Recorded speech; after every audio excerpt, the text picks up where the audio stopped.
Hi, and welcome to another episode of The Lamp in the Library. I'm Graham. I'm Kim. And today we have a very special episode. We are going to be talking about our favorite reads of 2020. Yeah, and just to clarify, these are books that we read during 2020. They weren't necessarily published during this year. So, Kim, how was your reading year? My reading year was pretty good. I'm one of the people that was really impacted by the shutdown and lockdown of everything, so I had lots of reading time. I read a ton of books, and I'm really happy to say that I didn't really come across any duds. I didn't come across any duds either. I think I had a really good reading year, though I didn't have as much time as I thought I would. Mm-hmm. I was actually quite busy, but I did find the time to read some excellent books. So let's get into it. Mm-hmm. Our top reads of the year 2020. Yes. First for me is the Earthsea books by Ursula Le Guin. I'm a big fan of Ursula Le Guin, but I never read her Earthsea books, which she is very famous for, and I berate myself for not having done so. But I actually walked into a used bookstore early in the year, and I found this tattered copy of A Wizard of Earthsea, and it just totally blew me away. Absolutely fantastic book. So I subsequently bought the complete illustrated edition. I've read 3 of the 6 works that are in this book, and so much wisdom and beauty in these books. It's Ursula Le Guin at her best. It's fantastic in every sense of the word, so I can't recommend the Earthsea books highly enough. I'm really glad that in 2020 I finally found these books. Yeah, you've really convinced me that I should check them out, so maybe next year we'll be able to do a video that's more of like a deep dive into them. Sounds like fun. Yeah. So my first selection's actually a pair, because I really felt that the books complemented each other and sort of went together, and that is Silence by Shūsaku Endō and The Power and the Glory by Greene. The writers actually both really admired each other's work. There's even a quote at the start of this book where Greene calls Silence a masterpiece. Both books are actually considered 2 of the greatest novels written in the 20th century, so they really live up to that distinction. They both take a look at the Catholic faith, what is Christian faith, and they have sort of a similar story happening that has to do with Catholic priests who are in countries where Catholicism is outlawed in the area that they are living. I have not seen the film Silence, and I was told a few times it might be something I wanted to check out, but I decided that since this novel is considered a masterpiece, I'd much rather read it before I look at any sort of adaptation. I'm really glad I did, because I considered it a masterpiece. There's so much to discuss within it. There's so much subtlety. There's so much going on. And the same with The Power and the Glory. I'm sort of hoping to convince Graham to maybe pick up Silence so we could do more of a deep dive discussion of it. But yeah, 2 really remarkable books.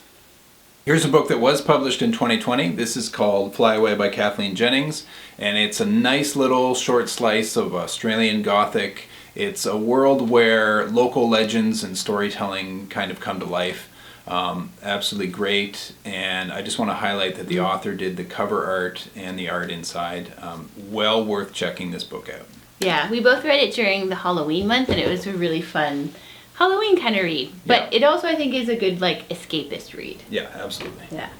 So my next book I read near the start of the year, and it's one of those sort of books that I can truly say was life-changing and is definitely now on my list of favorite books ever, and that is Etty HIllesum's An Interrupted Life and Letters from Westerbork. Etty HIllesum was a Dutch Jewish woman who lived in Amsterdam when the Nazi occupation happened, and the interrupted life part of this book is her diary of when she was living in Amsterdam, and it's a really fascinating look at this spiritual transformation that happens to this amazing person. And then Letters from Westerbork are letters that she wrote when she was in the transit camp of Westerbork. And just for anyone who's not familiar, that's a camp where the Nazis would round up Jewish people and other people that they wanted to then take to Auschwitz, but first they were held in this camp, and they are just remarkable letters. I think one of the things that's just really amazing about Etty is that she has this foundation of love and beauty that she holds at the core of herself.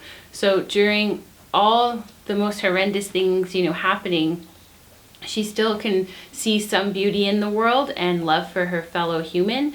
And I truly think this is a remarkable book, and it can be really tough at times to read, but it's well worth it, and I truly think it was life-changing for me. So, HIllesum.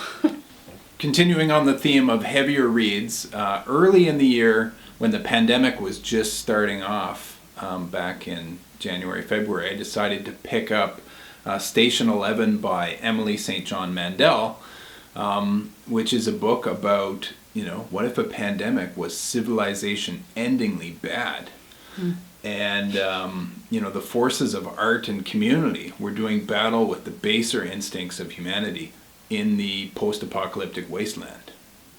Heavy. It's heavy, and there's some really haunting scenes in this book. I highly recommend it. I did have a plan to read pandemic-themed works this year, but it ended with this book.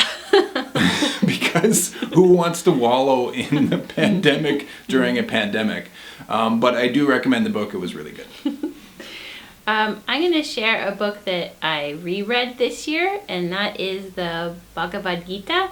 And this is a translation by Eknath Easwaran, and I really love this translation. He provides some really beautiful history and context at the beginning of the book and then before each chapter. And I think this is a wonderful wisdom text for anyone to read. And I actually read it probably the end of March, early April. So, when we were going in lockdown, and it was just a really wonderful thing to read and get some, wisdom and groundedness from.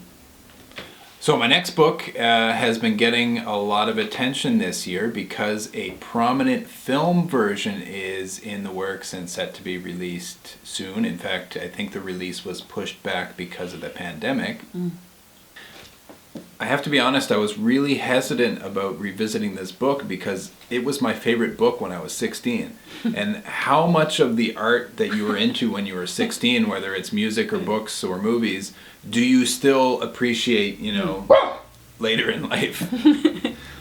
Very little. So the book, of course, is Dune by Frank Herbert. And I thought if I was going to reread this book, I was going to get a really good edition. So this is a folio edition, Folio Society edition, illustrated, absolutely fantastic. I paid way too much money for it, but it's totally worth it. And I have to say, Dune totally holds up. It's still the best science fiction book. So yeah, it was good when I was 16. The rare work of art that's also good when you're 40. Dune. Continuing in my sci-fi reads this year, this is The Light Brigade by Kameron Hurley, and this book was so much fun.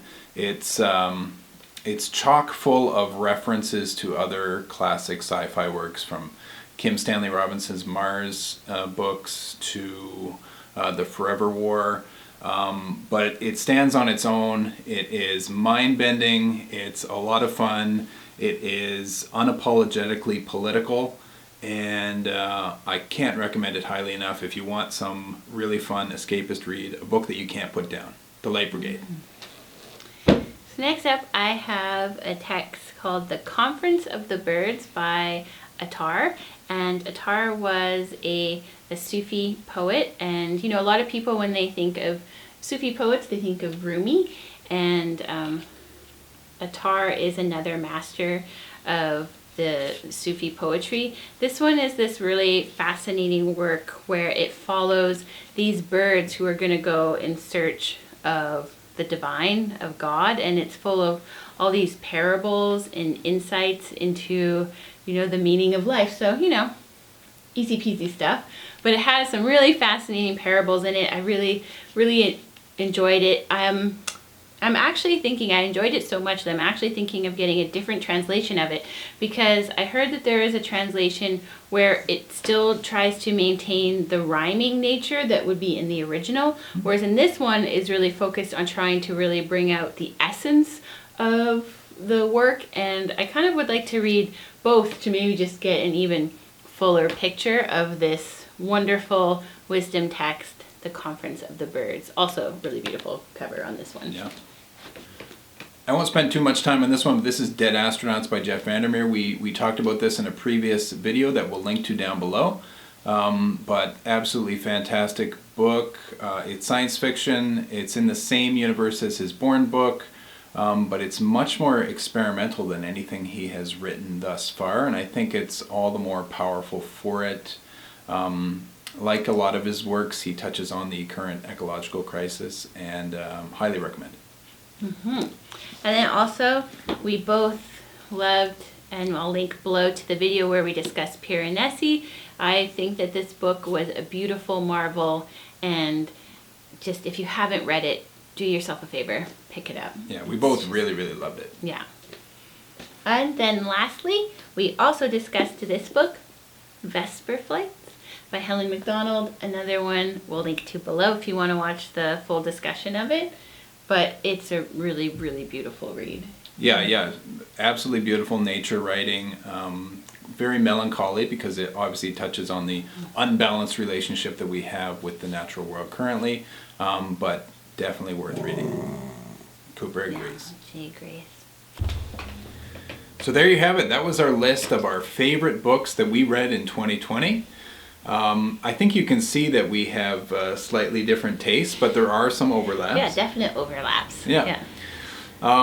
What were your favorite reads of 2020? Let us know in the comments. Yes. And have you read any of the ones that we enjoyed this year? Mm-hmm. So if you like this video, please give it a thumbs up and hit subscribe down below and hit the bell notification so you always know when there's a new video. Well, keep well. Keep reading.